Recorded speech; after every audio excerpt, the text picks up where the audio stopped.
Hindi ba kayo naamoy ng kakaiba? Parang amoy bagong na nabubulok. Ang regalo sa kasal, 50 milyong piso. Cash.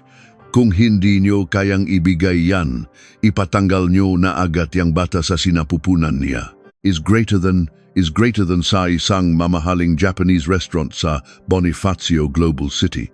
Ito ang dapat sanay masayang pamamanhikan. Ngunit walang pakundangang ibinuhos ang mga masasakit na salita sa aking buntis na anak na si Isabel. Namutla ang mukha ng aking anak at sa ilalim ng mesa halos madurog ang aking pulso sa higpit na pagkakahawak niya habang nagmamakaawa. Inay, wag po, parang awa niyo na. Wag niyo pong hayang mawalan ng ama ang apo niyo. Nilunok ko ang luhang may kasamang dugo at ipinakita ko sa kanila ang isang ngiting alipin, ang pinakakahiya-hiyang ngiti na kaya kong ibigay sa buong mundo. Sige, ngayong araw, hahayaan kong yurakan ninyo ako ng husto. Ngunit kahit sa panaginip ay hindi nila malalaman na ang babaeng tinawag nilang mabaho at tiningnan na parang peste, ang hamak na tinderang ito mula sa divisoria, ang siya ring magiging dahilan ng paguho ng kanilang buong mundo, isang bilyonaryang CEO na gigiba sa kanilang kayabangan. Bago magsimula ang kwento, paki-like at subscribe at mag-iwan ng komento kung saan kayo nakikinig at susuklian ko ito ng pasasalamat. Ang talaarawan ng isang ina, ngayon ay ating bubuklatin. Ang pangalan ko ay Celia Reyes. 58 taong gulang. Para sa karamihan, ako ay isang tipikal na aling Celia, isang matiyagang tindera ng ulam at kakanin sa divisoria sa loob ng 30 taon. Araw-araw, madaling araw pa lang ay gising na ako sa harap ng nag-apoy na kalan, nag-adobo ng manok, nagigisa ng menudo at nagpiprito ng isda para simulan ang araw. Sa gitna ng tagulan, upo ako sa isang pirasong styrofoam sa malamig na semento. Hinihipan ang nanlalamig na kamay habang naghihintay ng customer. Isang ordinaryo at pagod na babae. Hindi naman sila nakakamali. Hanggang ngayon, araw-araw pa rin akong nakaupo sa pwesto kong iyon na amoy isda at bawang. Ang mga daliri ko'y makapal na sa kalyo at ang ilalim ng aking mga kuko ay permanenteng may mansa ng toyo. Ngunit hindi iyon ang kabuuan ng aking buhay. Ang malaking katotohanang itinatago ko ay nagsimula noong taong 1991. 25 taong gulang, isang lalaki lang ang pinakatiwalaan ko, ang aking asawa. Mula sa isang maliit na baryo sa Bicol, sumama ako sa kanya sa Magulong, Maynila. Ang asawa kong si Arturo ay isang welder sa isang malaking shipyard sa Subic. Tahimik siya at hindi pala salita, ngunit ang magaspang niyang kamay ang humahaplos sa aking buhok. Isang masipag at mabuting tao. Ang kanyang matatag na likod ang naging inspirasyon ko para magtayo ng maliit na karinderya sa isang sulok ng divisoria. Tuwing uuwi siya na amoy suno, na bakal at basang-basa ng pawis, sasalubungin ko siya ng isang mainit na mangkok ng sinigang. Mahirap kami, ngunit matatak ang aming pagsasama. Sa aming maliit na barong-barong, hindi naubos ang tawanan. At para sa akin, sapat na iyon para masabing pag-ari ko na ang buong mundo. Ngunit noong tagsibol ng 1995, isang araw na may mainit na hangin, dumating ang tadhana sa pinakamalupit nitong anyo. Habang nagwe-welding sa tuktok ng isang ginagawang barko, nahulog ang aking asawa. Isang taas na halos 100 talampakan. Kinalaunan, napatunayan ng kanyang katrabaho na luma at sira ang kanyang safety gear, ngunit ginamit ng dambuhalang kumpanya ang kanilang magagaling na abogado para igiit na kasalanan ito ng empleyado. 3 araw lang ang itinagal ng duguan kong asawa sa ICU bago siya pumanaw, nakakabit sa oxygen, hawa-hawak ang aking kamay, ni hindi man lang siya nakapagpaalam o nakahingi ng tawad. Noong mapanahong iyon, 7 buwan nang nasa sinapupunan ko ang unang bunga ng aming pagmamahalan, si Isabel. Sa malamig na sahig ng pasilyo ng morgue, nakaluhod ako. Hawak ang naninigas na kamay ng aking asawa habang nilulunok ang bawat hikbi. Ngunit ng gabing iyon, kinagat ko ang aking labi hanggang sa magdugo. Hindi pwedeng umiyak lang. Kailangan kong buhayin ang batang ito sa malupit na mundong ito. Kung bibigay ako, mamamatay din ang anak ko. Ang pakikipaglaban sa isang malaking korporasyon ay parang pag-umpog ng itlog sa bato. Ang nakuha naming danyos ay kakarampot lamang at matapos ang isang simpleng burol, wala nang natira sa aming bank account. Isinukbit ko si Isabel sa aking likod gamit ang isang lumang lampin at bumalik ako sa divisoria. Habang dinadama ang init ng kanyang munting katawan sa aking likod, naghihimay ako ng isda, nagbabat ng gulay sa suka at walang tigil sa pagluluto. Nung una, nawa sa akin ang mga tao. Isang batang biyuda na may kargang sanggol. Dahil sa awa, bumibili silang dakdak na ulam. Ngunit kalaunan, kinilabutan ako sa murang awa na iyon. Naintindihan ko sa kaibuturan ng aking pagkatao na ang perang galing sa awa ay hindi nagtatagal at ang buhay na umaasa sa iba ay tiyak na babagsak. Kaya naman, mas inagahan ko ang pagbubukas ng aking pwesto. Gumamit ako ng mas sariwang sangkap at ibinaba ko ang aking presyo. Isang maselan na suki ang nagdala ng 10 iba pa at ang 10 iyon ay naging 100.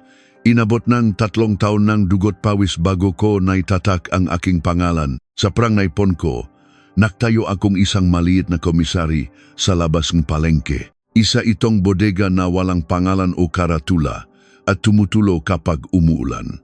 Ngunit iyon ang unang kastilyong itinayong sarili kong mga kamay.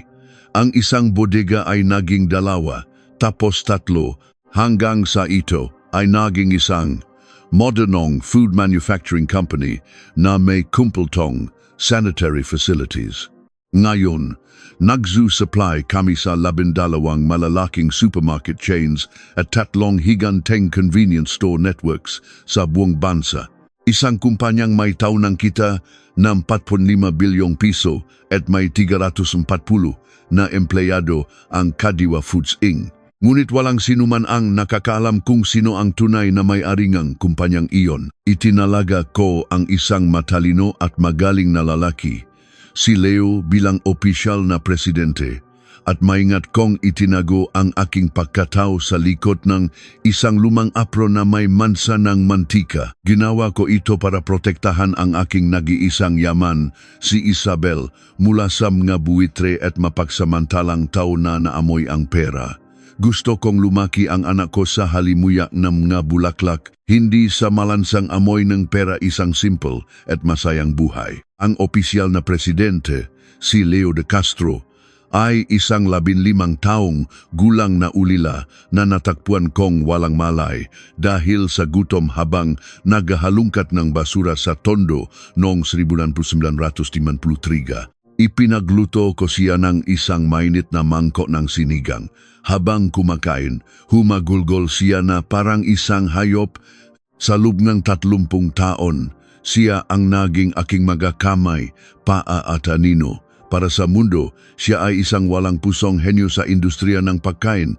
Ngunit para sa akin, siya ang aking pinakamatapat na kalasag at perpektong maskara. Ngunit ngayon, ang 30 taon ng kapayapaan na aking binuo ay tila guguho dahil sa isang mayabang na pamilya. Isang buwan na ang nakalipas, isang maulang gabi nang ipagtapat ni Isabel ang kanyang pagbubuntis. Pagkatapos ng trabaho, pumunta siya sa aking pwesto, may dalang basang payong. Nag-atubili siya sa labas bago pumasok nang may mabigat na mahakbang. Ang kanyang masayahing mukha ay putlang-putla na parang papel. Sa aking harapan, umupo siya sa isang lumang plastik na upuan. Mula sa kanyang nanginginig na kamay, inilabas niya ang isang lukot na sonogram. Inay, buntis po ako. Itinigil ko ang aking ginagawa at matagal na tinitigan ang itim at puting litratong iyon. Isang maliit na tuldok sa gitna ng kadiliman. Isang napakaliit at marupok na buhay. Halo-halong gulat at saya ang aking naramdaman, ngunit ang takot sa mga mata ng aking anak ang nagpabalik sa akin sa katinuan. Sino ang ama? Bakit ganyan ang itsura mo? May problema ba? Si Marco po, inay, katrabaho ko. 2 taon na po kami. Pero, inay, ang pamilya niya po mahirap pakisamahan. Mayaman sila at masyadong mataas ang tingin sa kanilang lahi. Bago po ang pamamanhikan, gusto ko lang pong malaman niyo para makapahanda kayo. Alam na alam ko kung ano ang ibig sabihin ng mahirap pakisamahan sa ating lipunan, ang kayabangan ng mayayaman, ang pagyurak sa mga walang-wala. Sa labas, hinawakan ko ng mahigpit ang kamay ni Isabel para pakalmahin siya. Ngunit ng gabing iyon, pakasara ko ng pwesto, tinawagan ko si Leo. Leo, may ipapaimbestiga ako sa iyo. Isang Marco Gonzalez at ang ama niyang si Don Ricardo Gonzalez ng Gonzalez & Sons Construction Supply. Alamin mo ang lahat tungkol sa kanila. Kahit ang pinakamaliit na alikabok, wag mong palalampasin. Kinaumagahan, 3:00 ng madaling araw, dumating ang isang encrypted file mula kay Leo. Itinigil ko ang paglilinis ng pusit, tinanggal ang aking rubber gloves at binasa ang ulat sa aking telepono. Habang nagbabasa, para akong nasusuka at pumait ang aking panlasa. Sa labas, mukha silang kagalang-galang at mayaman, ngunit ang loob ay bulok sa katiwalian, illegal na gawain at kasinungalingan, isang pugat ng mamapagkunwari. Sa arong pamamanhikan, sa sasakyan papunta sa mamahaling restaurant sa BGC, si Isabel ay nakasandal sa malamig na bintana, pilit na pinipigilan ang kanyang pagsusuka.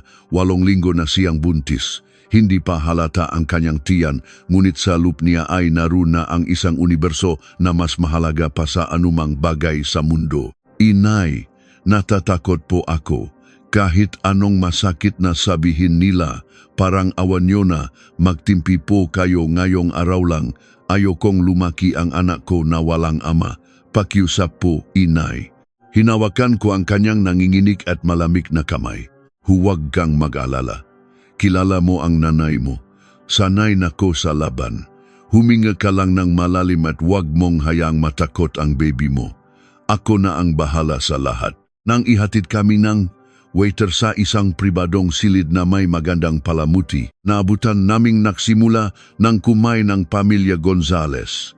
Ni walang bumati o tumayo man lang para salubungin kami, isang buntis at isang matanda. Si Don Ricardo, ang magiging balay ko, ay nakakunot ang no habang nagbabasa ng diaryo at hindi man lang kami tiningnan. Ang kanyang asawa, si Doña Elvira, na makapal ang makeup, ay pinunasan ang gilid ng kanyang bibig gamit ang isang silk napkin at tiningnan ako mula ulo hanggang paa na parang sinusuri ang aking simpleng kaswatan. Ramdam na ramdam ko ang panlalait sa kanyang mamata.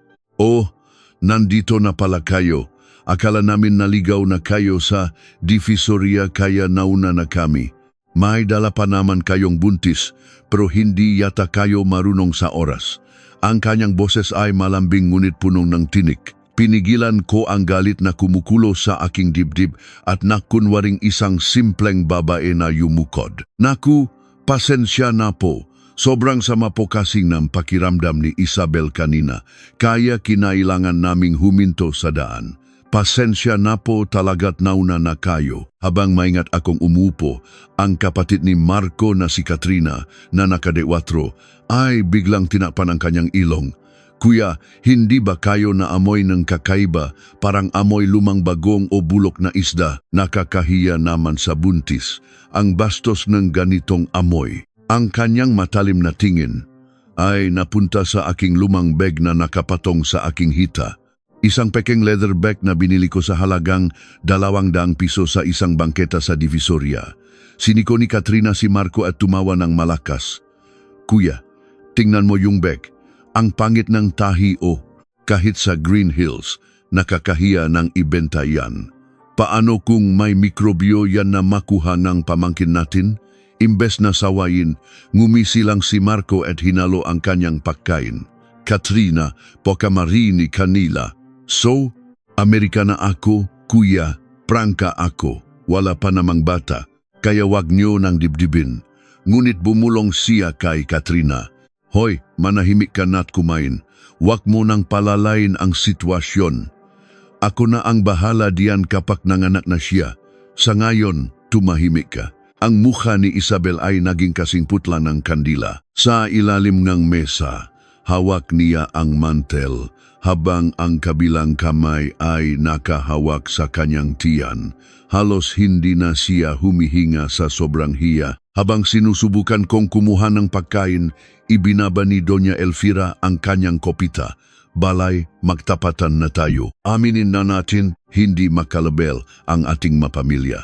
Itong si Marco, dahil sa kapusukan, nakabuo. Kaya inayos namin itong pagkikita para panagutan niya, pero habang tumatagal, lalo akong nag-aalala. Ang isang babaeng buntis, ang kanyang kilos ay sumasalamin sa dignidad ng kanyang pamilya. Mula sa pananalita, pagkilos hanggang sa amoy ng katawan, dala-dala niya ang dugo ng Mga Gonzales. Hindi pwedeng ganyan-ganyan lang. Ang pagdidiin niya sa salitang kapusukan ay nakakagalit. Ang isang biyaya mula sa langit ay itinuturing nilang isang pagkakamali. Noon, ibinagsak ni Don Ricardo ang diaryo sa mesa. Tapusin na natin to. Huwag na tayong magpaligoy-ligoy pa. Dahil anak ko ang may gawa, papayag akong magpakasal sila. Pero may kondisyon ako. Inalis niya ang kanyang salamin at tinitigan ako ng diretso. Isang tingin na punong kayabangan na parang dumilang ako sa daan. Ang regalo sa kasal, cash, 50 milyong piso. At ang mga gamit, wag yung mumurahin. Ibibigay namin ang listahan ng mga mahaling brand at yun ang bibilhin nyo. Kung hindi nyo kayang ibigay yang kakarampot na halaga na yan, kalimutan na natin ang kasal na to. Yung bata sa tiyan niya, ipatanggal niyo o itaguyot niyo mag-isa, 50 milyon. Para sa isang tinderang buong buhay na nasa palengke, ang hilinging maglabas ng 50 milyon ay isang direktang panggigipit. At ang pinakamasakit, ipapatanggal ang aking apo, sumingit si Marco. Inay, malaki na po ang konsiderasyon na ibinigay ni Papa. Mahal ko po si Isabel kaya kinontra ko ang buong pamilya. Kaya sana po, para sa kinabukasan ng anak niyo, gawan niyong paraan na kibit-balikat si Katrina. Kung 50 milyon palang hirap na kayo, paano niyo pag-aaralin ang bata sa mamahaling eskwelahan? Paano kung wala kayong pambili ng diaper at gatas? Baka mas mabuti pang ipalaglag na lang niya ngayon. Umabot na sa tuktok ang galit ko. Tatayo na sana ako para isampal sa kanila ang kanilang mga salita nang may isang malamig at nanginginig na kamay ang humawak sa akin sa ilalim ng mesa, si Isabel. Halos madurog ang pulso ko sa higpit ng pagkakahawak niya habang ang kabilang kamay niya ay mahigpit na nakayakap sa kanyang tiyan. Inay, parang awan niyo na, kaya ko pong tiisin. Huwag niyo pong hayaang lumaki ang anak ko na walang ama. Kaya kong tiisin lahat. Ang mga salitang hindi niya masabi ay sumisigaw sa kanyang mga mata. Pilit kong pinigilan ang aking sarili at muling umupo. At sa kauna-unahang pagkakataon, nagsalita ako sa pinakakahabag-habag na boses na kaya kong gawin. Sige po, Don. Susubukan po naming paghandaan. Kailan po ninyo ibibigay ang listahan? Sa aking pagsuko, isang mapanuyang ngiti ang gumuhit sa labi ni Doña Elvira. Ayan, dapat kanina pa. Nakakaintindihan na tayo. Gawan yung paraan. Huwag na kayong umarte na parang malaking bagay ang pagpapakasal sa anak nyo. Habang patapos na ang nakakasakal na hapunan, hindi ko na kinaya. Nagpaalam akong magbabanyo para makatakas sa kanilang mapanlight na mga mukha. Paglabas ko, ang malamig na hangin sa pasilyo ang sumalubong sa aking nag-iinit na pisngi. Habang papunta sa banyo, nakita ko si Katrina na pumasok sa loob. Tumayo ako sa harap ng salamin, binuksan ang gripo at nahugas ng kamay. Ngunit mula sa loob ng isang cubicle, narinig ko siyang may kausap sa telepono, tumatawa ng mahina, nakakainis, grabe. Nandito ako sa pamamanhikan ng probinsya ng nabuntis ni Kuya. Nakita mo sana yung back ng nanay niya, super jologs. Nakakahiya, hindi ko masabi sa mga kaibigan ko. Pero bahala na si Kuya Dian. Kapag nanganak yun, kami pa rin naman ang masusunod. Sila ang dahado. Pagkakamali, nakakahiya, bahala na. Ang mga salitang iyon ay parang mga patalim na humiwa sa aking puso. Natigilan ako habang ang tubig mula sa gripo ang tanging ingay na naririnig ko.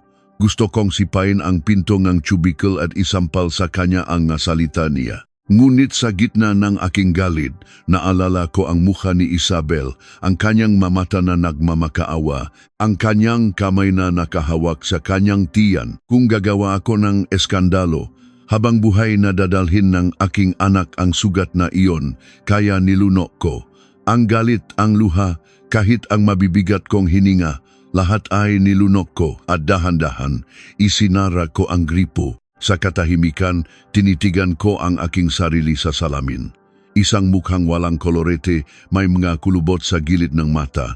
Sa paningin nila, isa lang akong hamak na tinderang mukhang mahirap. Ngunit sa kaibuturan ng aking mga mata, nag-aalab na ang apoy ng impyerno na tutupok sa lahat ng kanilang pinahahalagahan.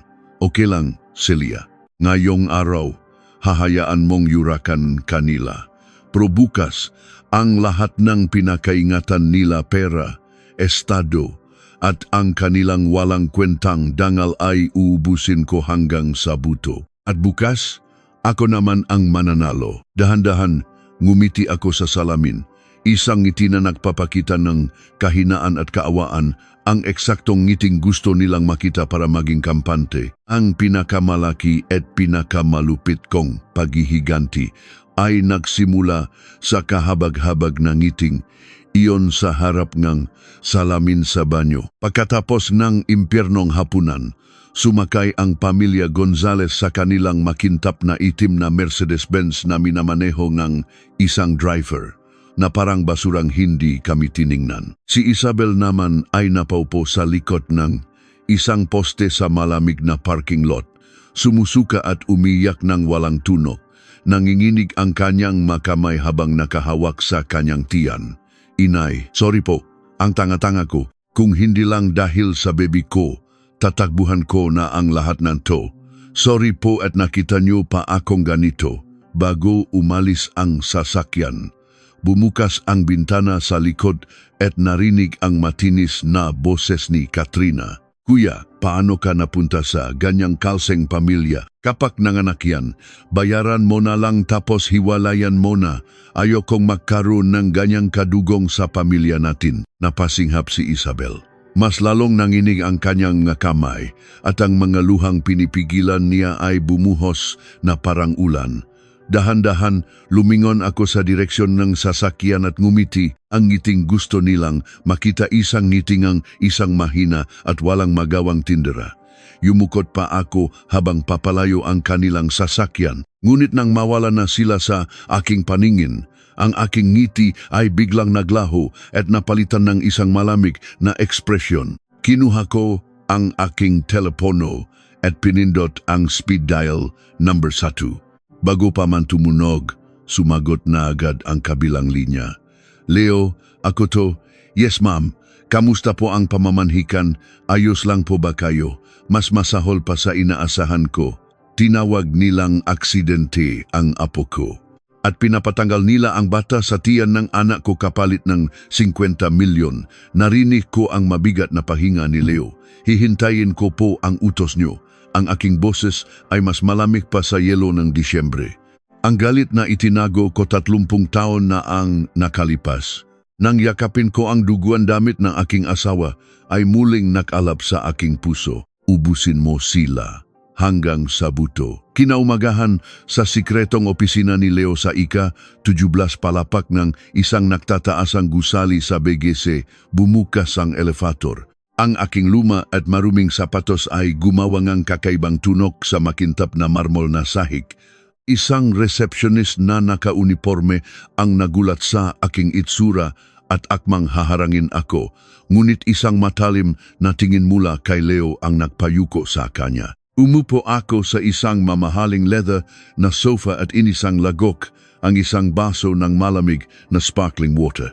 Ang lamig na dumaloy sa aking lalamunan ay bahagyang nakpabawas sa apoy na nagaalab sa aking dibdib. Leo, wag na nating patagalin. Ipakita muna ang report. Agad na pinindot ni Leo ang isang remote. Sa isang malaking screen sa dingding, lumabas ang mga financial charts, mga pulang numero at ang mga nakakainis na muka ng pamilya Gonzales, ang Gonzales and Sons Construction Supply. Sa labas, mukhang matatag. Ngunit sa aking mga mata na sanay sa negosyo, isa lang itong bulok na lubid na anumang oras ay maaring maputol. Ma'am, tama po ang hinala nyo. Mas malala pa nga po, ang kanilang financial statements sa nakalipas na 3 taon ay peke. Puro window dressing. Ang totoong utang nila ay umabot na sa 380% ng kanilang assets at may 50 milyong seke silang tatalbok ngayong buwan, isang maling galaw lang sasabok sila. Kaya pala desperado silang humingi ng 50 milyon sa akin. Namamalimos na pala sila habang nakpapakita ng kayabangan. Nakpatuloy si Leo sa pagtype. Lumabas sa screen ang mga maduduming sekreto ng pamilya Gonzales. Si Don Ricardo ay may ghost company kung saan niya itinatago ang milyon-milyong kickback. Malinaw na malinaw ang paper trail. Si Doña Elvira naman, puro utang sa credit card para sa kanyang mga luxury items. Gamit niya ang corporate card ng kumpanya at kapag na max out, nag-apply ng bago. Isang beses lang siyang pumalya sa bayad, baksak agad ang credit score niya. At ang huli, si Marco, ang nanakit sa puso ng aking anak. Lumabas sa screen ang kanyang record sa mga casino sa Macau at Pasay, ang kanyang access sa mga illegal na online sabong sites, at ang kanyang mga utang sa mga loan shark. Ang kanyang utang sa sugal ay umabot na sa mahigit 20 milyon. At ang hayop na yan ang may lakas ng loop na sabihing mahal niya ang anak ko, kinuyom ko ang aking kamao. Bumao ng aking makuko sa aking poladot nagdugo, ngunit mas matindi ang galit na dumadaloy sa aking buong katawan. Sabihin niyo lang po, maam, pababaksakin ko na ba sila ngayon din? Kung ipapadala ko ang ebidensyang ito sa NBE at sa mga magor na diaryo, bukas ng umaga, nasa front page na sila at diretso sa kulungan. Ngunit umiling ako, hindi, Leo. Masyadong madali yun para sa kanila. Ang mga luhang ipinata ng anak ko ay mas mabigat pa kaysa sa isang simpleng pagkakakulong. Tinitigan ko ang kanilang mga mayayabang na mukha sa screen at ngumiti ng malupit. Dahan-dahan, sasakalin natin sila ng dahan-dahan hanggang sa sila mismo ang lumuhod at pumasok sa bitag na inihanda ko. Ang aking paghihiganti ay may 3 bahagi. Una, putulin ang kanilang supply. Ang aking Kadiva Foods Inc., bagamat nakatago, ay may malakas na ugnayan sa mga malalaking construction companies na kliyenteng Gonzales Sons. Sa pamamagitan ni Leo, nagpadala ako ng isang tahimik ngunit hindi matatanggihang mensahe. Hindi diretsahang pakputol na kontrata, kundi magareklamo sa kalidad, pag-antala sa pagbabayad at pagingin mas mababang presyo. Lahat ay mukhang normal na problema sa negosyo. Hindi malalaman ni Don Ricardo kung bakit biglang tumatalikod ang kanyang kliyente. Ikalawa, ang tax audit.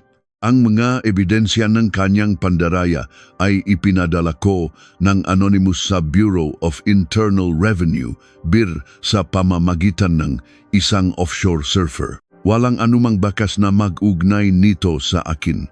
Ikatlo, ang pain. Nang nagsimula na silang kapusin sa pera, nagpakalat si Leo ng isang sismis sa masosyal na pagtitipon at mamahaling beauty salon. Isang sismis na maliit, ngunit mabilis kumalat. May isang matandang biyuda raw sa Divisoria, pero sa totulang, siya ay isang malaking financer.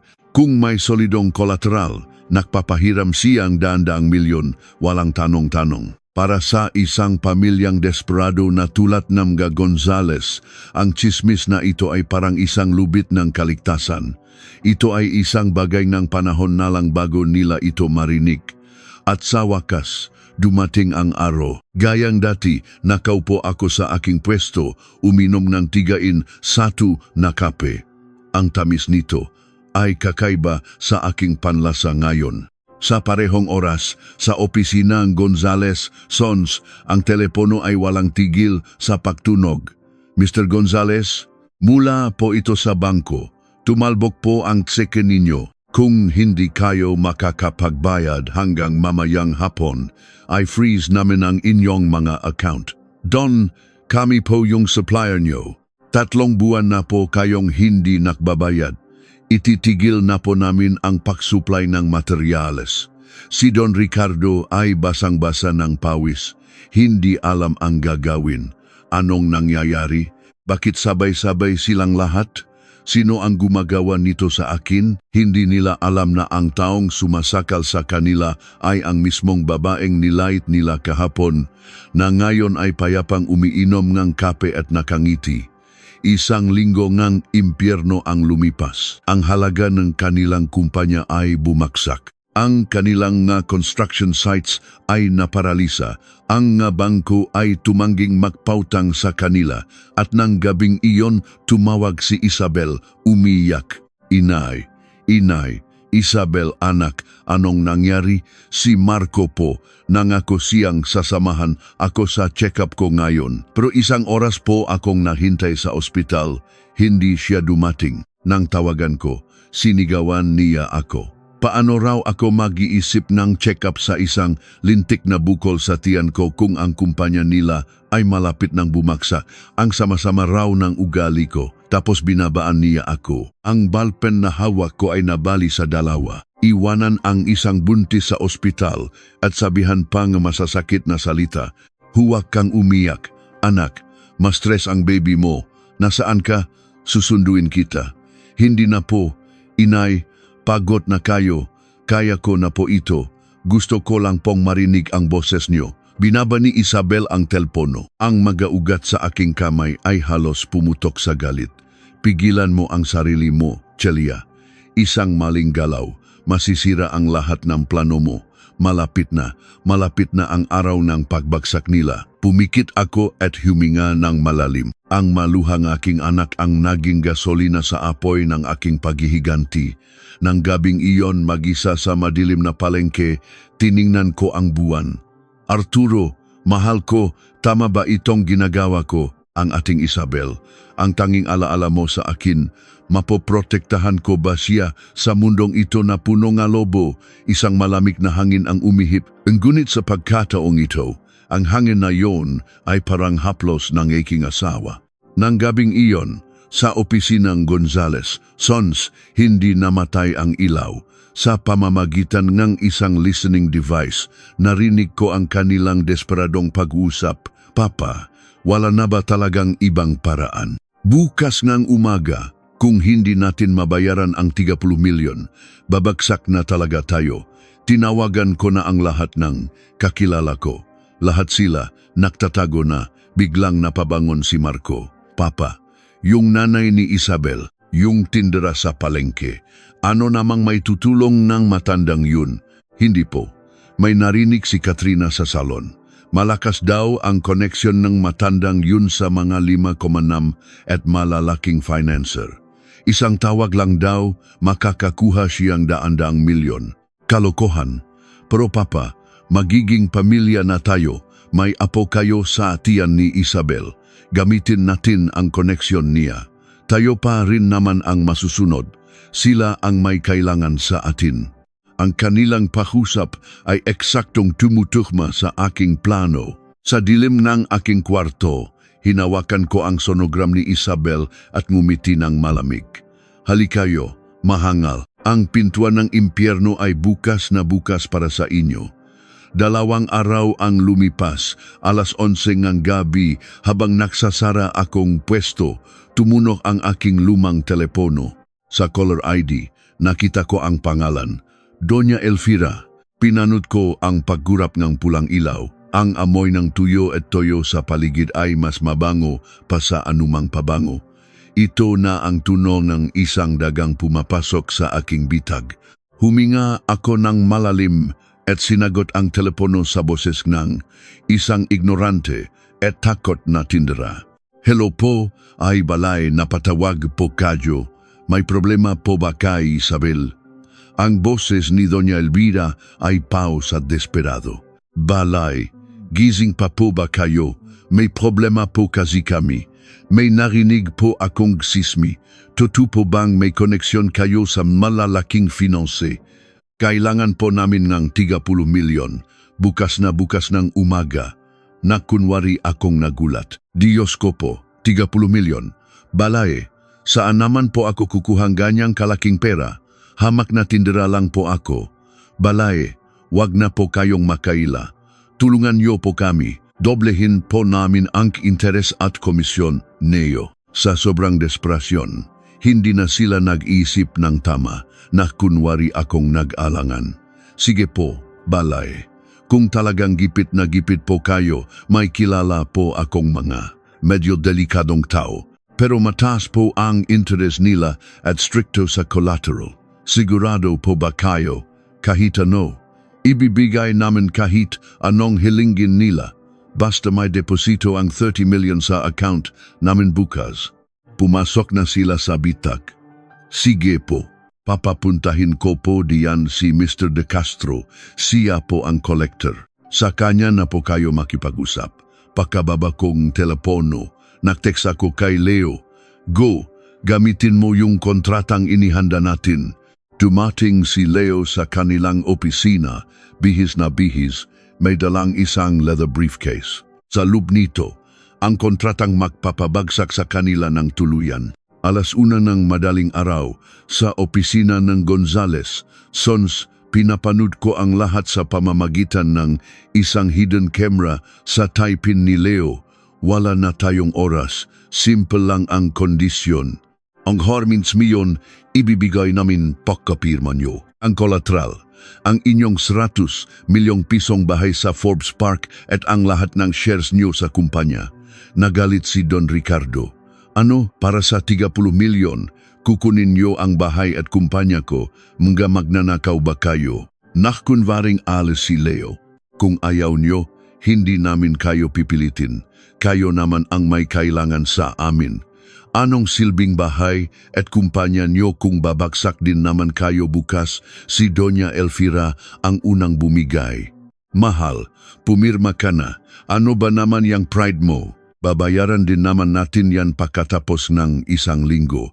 Balay natin ang nagrekomenda. Hindi naman siguro tayo lolokohin niyan. Sumang-ayon si Marco. Tama si Mama Papa. Unahin natin ang kumpanya. Ang kanilang kayabangan ang nahukay ng sarili nilang libingan.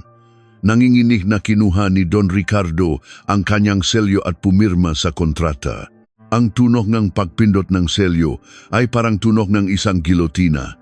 Sa aking mukha, isang malamig na ngiti ang gumuhit. Hindi nila binasa ang maliit na nakasulat sa kontrata. Clause 5, kung makakaroon ng malaking pagbabago sa credit rating ng nangutang, may karapatan ang nakpautang na bawiin agad ang buong halaga. Gaya ng napag-usapan, pumasok ang 30 milyon sa kanilang account.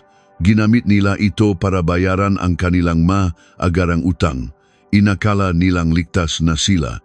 Ang hindi nila alam, sa pagbabayad ng kanilang utang sa bangko, ako na isang loan shark ang naging kanilang pangunahing pinagkakautangan.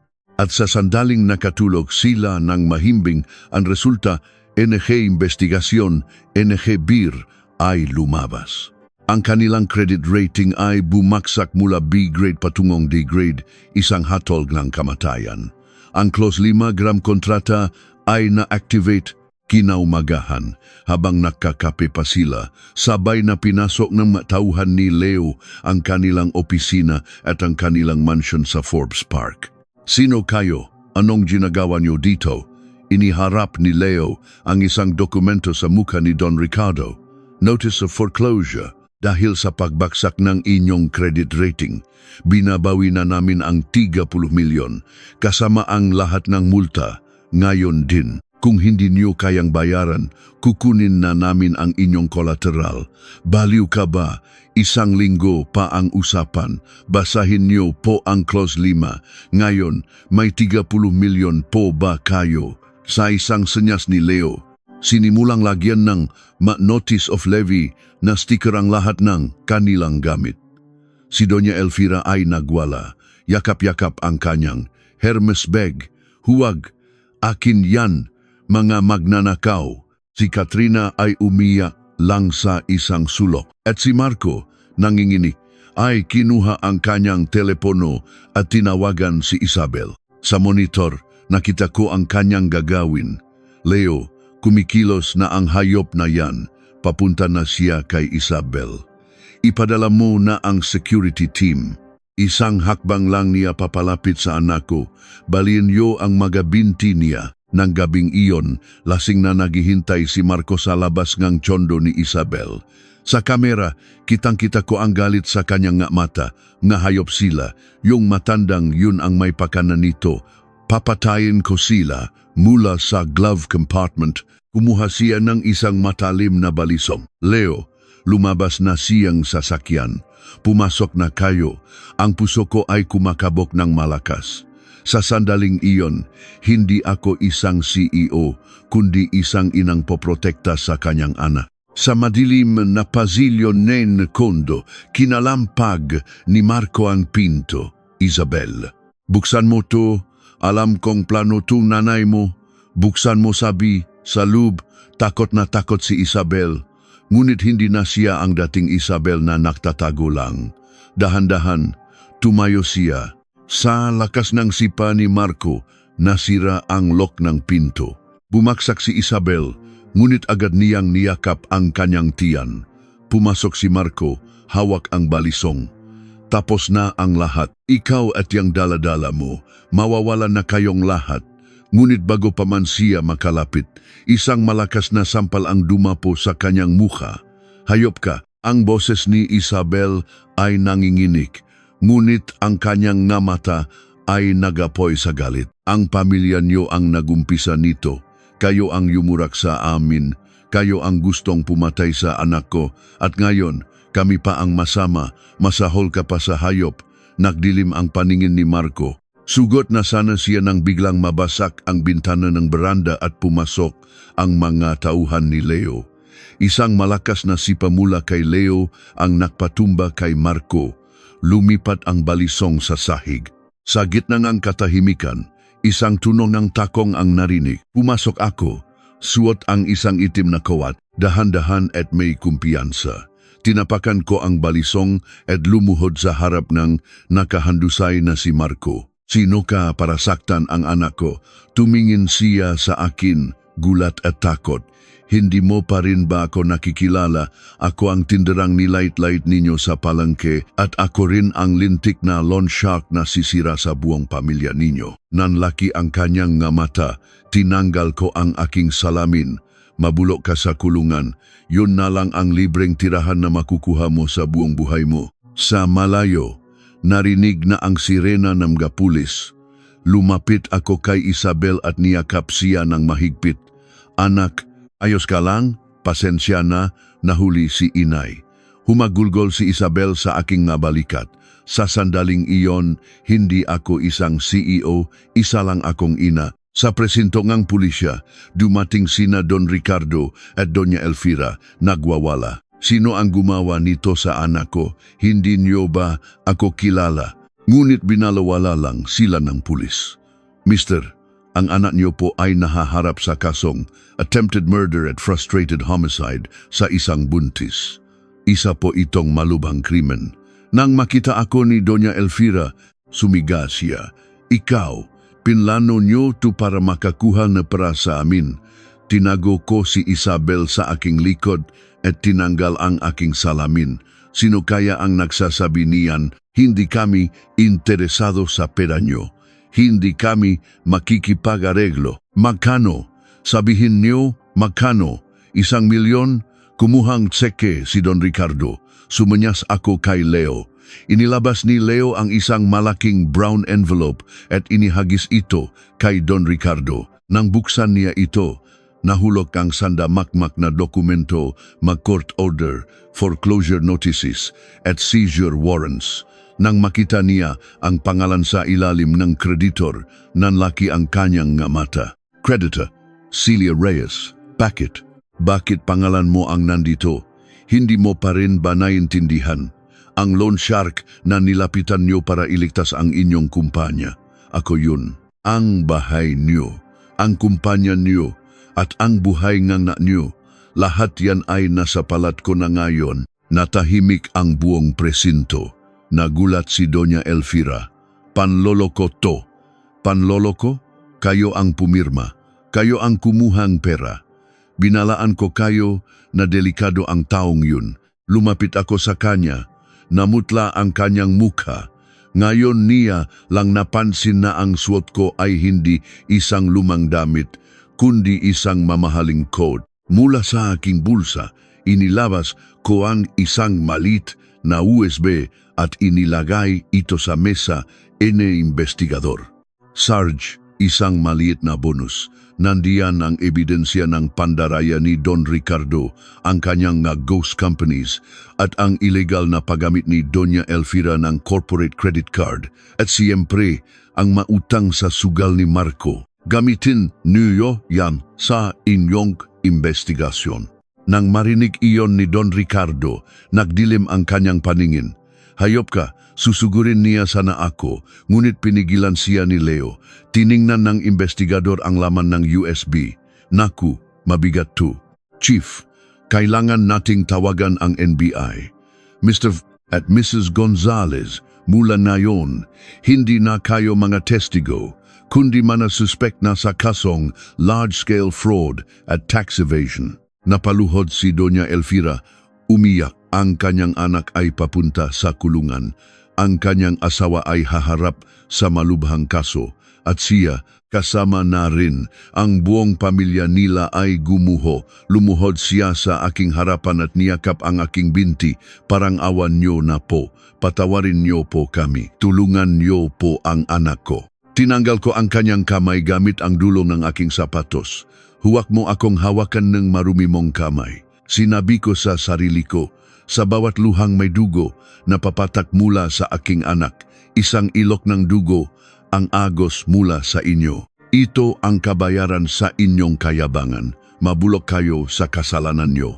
Tinalikuran ko sila at hinawakan ang kamay ni Isabel.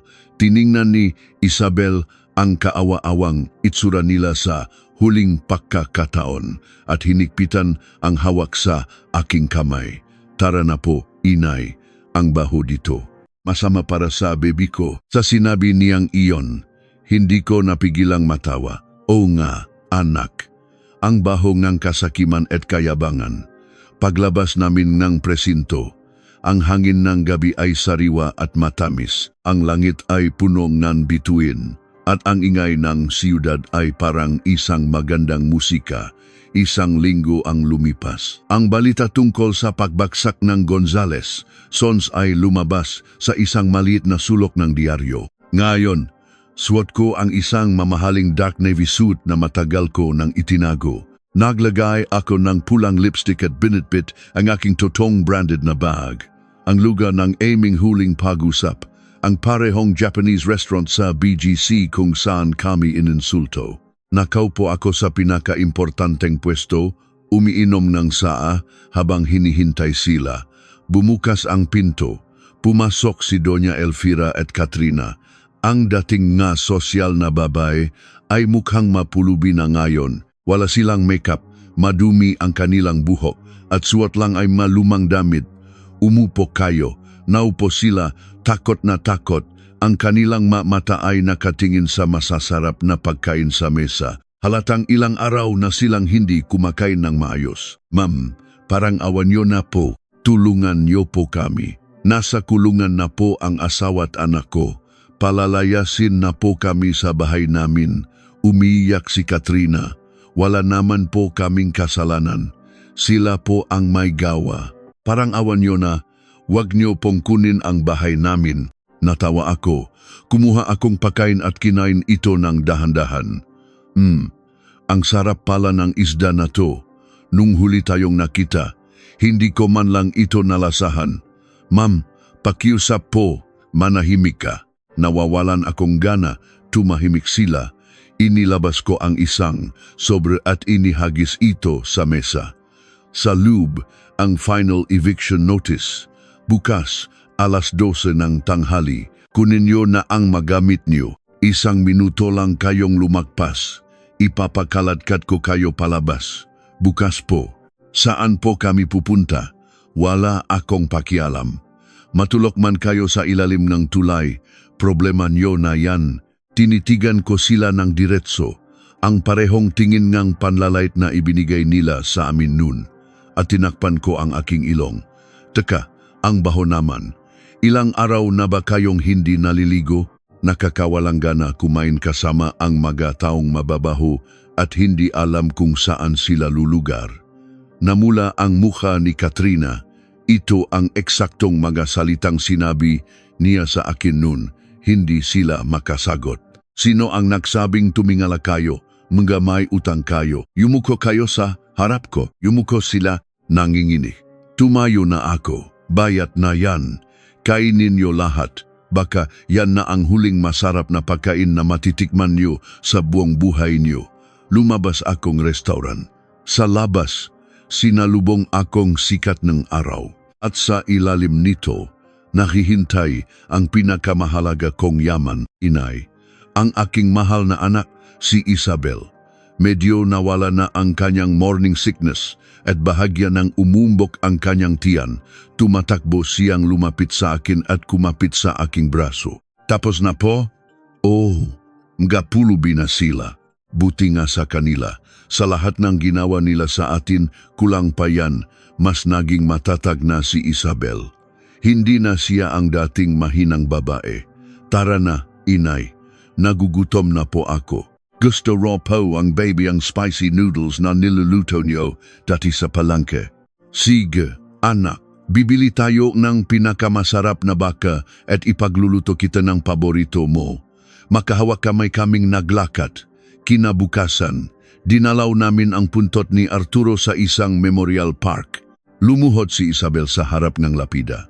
Lolo, pangako po, aalagaan ko po ng mabuti ang anak ko. Palalakihin ko po siyang matapang at mabuti tulad ng pagpapalaki sa akin ni inay. Magpahinga na po kayo. Hinaplos ko ang malamig na marmol. Arturo, nakarating din ako dito. Ang apo mo magiging ina na rin. Huwag ka nang mag-alala. Poprotektahan ko sila. 1 linggo ang lumipas, dumating si Leo sa aking pwesto sa palengke. Ma'am, may final verdict na po ang korte. Mahabang pagkakakulong para sa kanilang lahat at ang lahat ng ari-arian nila na ibenta na po. Salamat, Leo. Ang prang yan ay donate mo lahat sa isang foundation para sa mga pamilya ng mga manggagawang namatay sa aksidente. Nagulat si Leo. Lahat po, ma'am. Ang prang hindi pinahirapan ay nagdudulot lang ng kamalasan. At ilagay mo sa pangalan ng anak ko, si Isabel. Yumuko si Leo at umalis. Kinagabihan dumating si Isabel, may dalang libro tungkol sa Europe. Inay, na-cliff po ako, punta po tayong Europe. Sabi dito, maganda raw ang hangin sa Switzerland para sa mga buntis. Tara na, inay, mamasyal lamang tayo. Anak, ang tanda ko na para sa ganyang biyahe. Ano ka ba, inay? Tindra ka lang sa labas, pero sa totoo, isa kang bilyonaryang CEO, make business class tayo. Ang dami ko pa pong gustong gawin kasama kayo. Sumandal siya sa aking balikat. Ang init ng kanyang katawan ay parang tumunaw sa lahat ng sakit at hirap na tiniis ko sa loob ng 30 taon. Sige na nga, pupunta tayo sa Alps na yan. Talaga po. Yehey, mahal na mahal kita, inay. Hinalikan niya ako sa pisngi. Habang isang umilaw ang mga poste sa kahabaan ng Divisoria, magkahawak kamay kaming naglakad pawi.